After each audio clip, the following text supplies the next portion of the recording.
सो है एवरीवन, मैं कई दिनों से सोच रहा था इस टॉपिक पे वीडियो बनाने के लिए, लेकिन समझ में नहीं आता कि मैं शुरुआत कैसे करूँ। बोलने के लिए तो बहुत कुछ है, लेकिन क्या कैसे क्या बोलूँ मैं। ये जो स्टूडियो लॉकडाउन से पहले इतनी हिट पे हिट मूवीज़ दे रहा था, उसकी हर मूवी, मैं हॉलीवुड की बात कर रहा हूँ, उसकी हर मूवी ऑलमोस्ट 1 बिलियन तक टच हो ही जा रही थी। ऑलमोस्ट हर मूवीज़, कुछ मूवीज़ को हटा दे तो ऑलमोस्ट हर मूवीज़ 1 बिलियन का आंकड़ा टच कर रही थी। मतलब ज़्यादा हाइप में चल रहा था वो स्टूडियो। आखिर 2019-20 या 21 के बाद बोल ले, ऐसा क्या हुआ कि मतलब वो उसकी मूवीज़ जो आ रही है, जो सीक्वल्स है, जो पहले ट्रिलॉजी बन चुकी है, उसका सीक्वल्स आ रहा है, तो मतलब पैसे तो कमा ले रही है। उन्हें क्रिटिक्स इतना पसंद नहीं कर रहे, ना ऑडियंस पसंद कर रही है। एक वो स्टूडियो का ऐसा फैन बेस बन चुका है कि उसकी हर मूवी आ रही है तो लोग देखने जा रहे हैं, लेकिन मूवीज से लोग कनेक्ट नहीं कर पा रहे हैं। और लास्ट की जो 2 मूवीज थी, वो कुछ हद तक, एक तो ठीक थी, लेकिन लास्ट वाली तो मैंने नहीं देखा। ये जो देखने का मुझे मन ही नहीं किया, पता नहीं क्यों। मैं बात कर रहा हूँ फैंटास्टिक फोर की, और स्टूडियो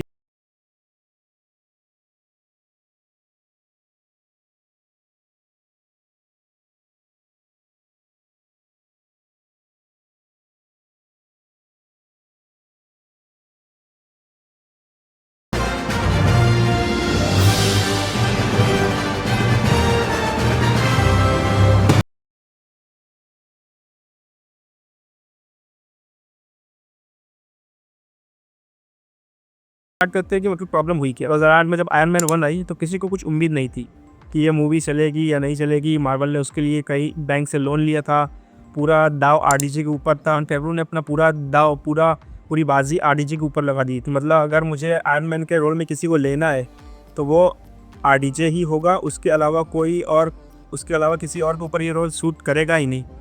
मतलब जॉन फेवरू अड़ गए थे, मतलब मुझे इस रोल में आरडीजे के अलावा किसी को चाहिए नहीं, मैं किसी को और इमेजिन कर ही नहीं पा रहा हूँ। तो कैसे करके जॉन फेवरू ने मार्वल को मनाया और आरडीजे इस मूवी के लिए कास्ट हुए, और यहाँ से शुरुआत हुई आयरन मैन 1 की। आयरन मैन 1 रिलीज हुई, पता है उस मूवी को ऑडियंस इतना पसंद क्यों किया। लोग उससे पहले भी सुपर हीरोज को पसंद कर रहे थे, लेकिन एक ऐसा सुपर हीरो आया कि जो बहुत ही ग्राउंडेड था, और उसकी हर एक चीज़, हर एक एक्ट लॉजिकल लग रहा था।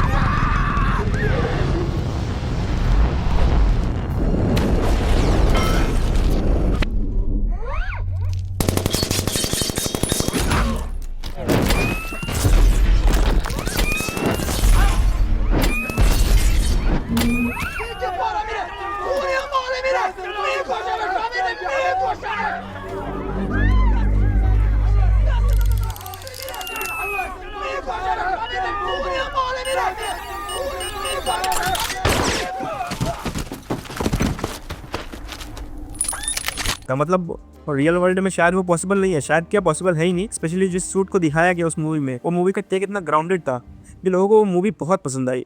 और उसी के दम पे 170 या 140 से 170 मिलियन बजट पे $500 मिलियन से ज़्यादा का बिजनेस किया वर्ल्ड वाइड। उस मूवी में आप अगर देखोगे, मतलब ये बता नहीं पाओगे कौन सा सीन वीएफएक्स है और कौन सा सीन रियल है, कौन सा सीन ग्रीन स्क्रीन के ऊपर किया गया है। आप कभी बता नहीं पाओगे अंटिल आपको बहुत ज़्यादा नॉलेज हो सिनेमा की, तभी आप बता पाओगे। अगर नॉर्मल ऑडियंस देख रही है तो वो चीज़ बता नहीं पाएगी ये सीन वीएफएक्स है, ये सीन रियल है। आपको एक सीन दिखाता हूँ जो ज़्यादातर लोगों को नहीं पता। मार्वल कट्टा कहने सिर्फ उन्हीं को पता होगा कि जो आरडीजे का सूट था, आयरन मैन का जो सूट था, उसका कुछ हिस्सा रियल था, बाकी सब सीजीआई से क्रिएट किया गया। Garden scene. The actors only wore partial helmets and tracking suits. The rest of their suits are CGI. आपको आज तक पता था, मतलब जो फैंस हैं उनको तो ठीक है, लेकिन जो नॉर्मल ऑडियंस है उनकी बात, आपको पता था कि ये सूट सीजीआई से ज़्यादातर बना हुआ है। अब आपको दूसरा सीन दिखाता हूँ जो एवेंजर्स इन्फिनिटी वॉर का है, जब आरडीजे सूट अप करता है, नैनो टेक्नोलॉजी वाला सूट, वो देखिए।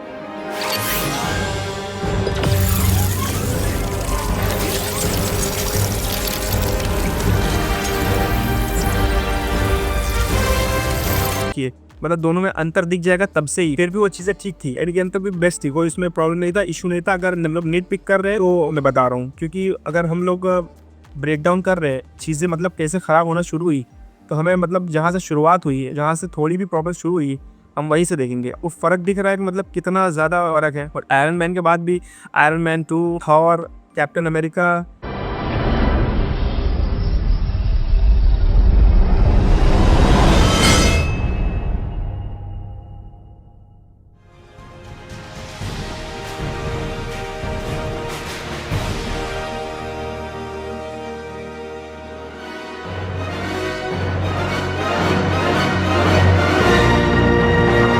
ये सब मूवीज़ भी एकदम ग्राउंडेड लग रही थी। मतलब जो स्टोरीज़ थी, ऐसा लग रहा था कि मतलब ओवर द टॉप स्टोरीज़ हैं, लेकिन उनको प्रेज़ेंट करने का एक तरीका होता है जो मार्वल ने एकदम ग्राउंडेड रखा था कि कोई भी जो मार्वल को पहले कभी जानता ही नहीं है, ना उसकी मूवीज़ देखा है, अगर वो भी ये मूवीज़ देखे तो उनको समझ में आ जाए कि मूवीज़ में हो क्या रहा है। ऐसा नहीं कि मतलब लोग बोले कि यार क्या ओवर द टॉप चीज़ें जा रही हैं, क्या ही दिखा रहा है।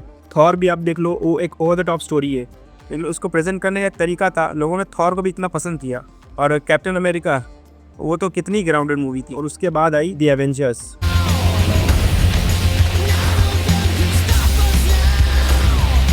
If we can't protect the Earth, you can be damn sure we'll avenge it.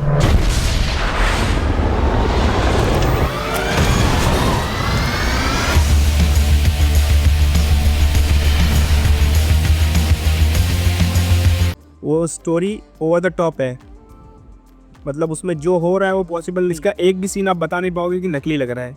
मतलब इतनी ग्राउंडेड मूवी थी, वीएफएक्स में इतना हेवी वर्क किया गया था।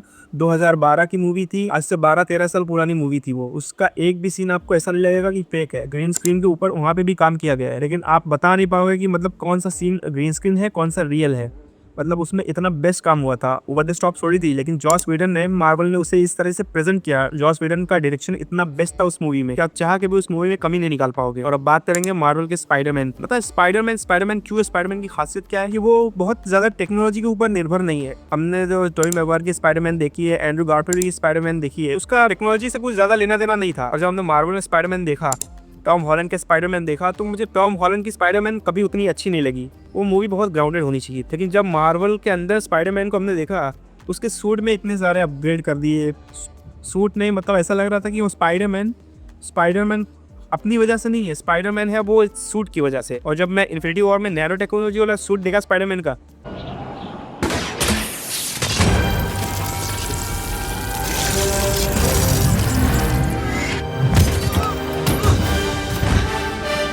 तब तो मेरा दिमाग ही खराब हो गया। मतलब स्पाइडरमैन को क्यों ऐसे प्रेजेंट कर रहे हैं? स्पाइडरमैन को ग्राउंडेड रखना चाहिए था। चाहे जो आने वाली स्पाइडरमैन उसके बिहाइंड द सीन कुछ आए हैं, उनको देख के ऐसे ही लग रहा है कि ये मूवी ग्राउंडेड होने वाली है।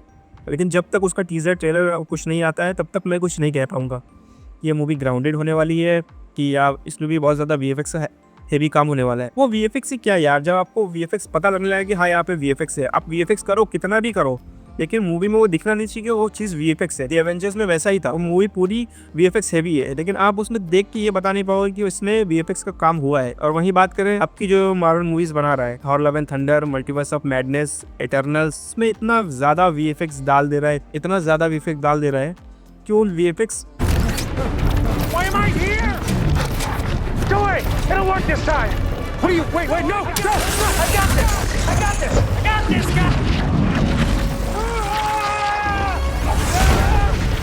लगने लग रहा है, ऑब्वियस हो जा रहा है कि हाँ मुझे ये तो वीएफएक्स का ही सीन है। मैंने भी कहा कि मतलब वीएफएक्स डालो, अगर वीएफएक्स आपको लग नहीं रहा है कि वो वीएफएक्स है, अगर वो लगने लग जाए तो आपका एक भी सीन वीएफएक्स का ख़राब सीन है।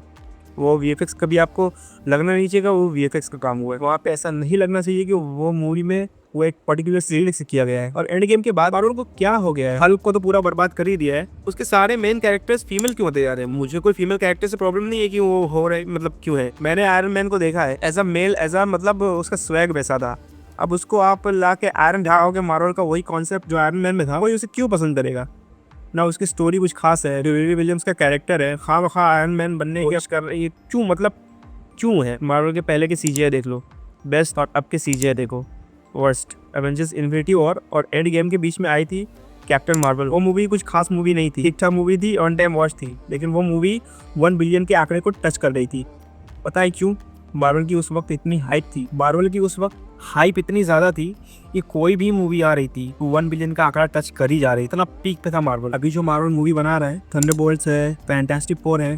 थंडरबोल्ट ठीक मूवी थी, मुझे उतनी खास पसंद नहीं आई। उसके पहले तो मार्वल क्या ही बना रहा था, Multiverse of Madness, Thor Love and Thunder, Eternals. और जो मार्वल का नाम खराब हुआ है पता है, मार्वल की सीरीज से शी हल्क ने पूरा डामाडोल किया है। अगाथा ऑल अलोंग, वाहियात सीरीज, और एक और थी एको, ये सब सीरीज ने मार्वल की बैंड बजाई। सो दैट्स इट गाइस, ये था आज का वीडियो। मिलते हैं नेक्स्ट वीडियो में।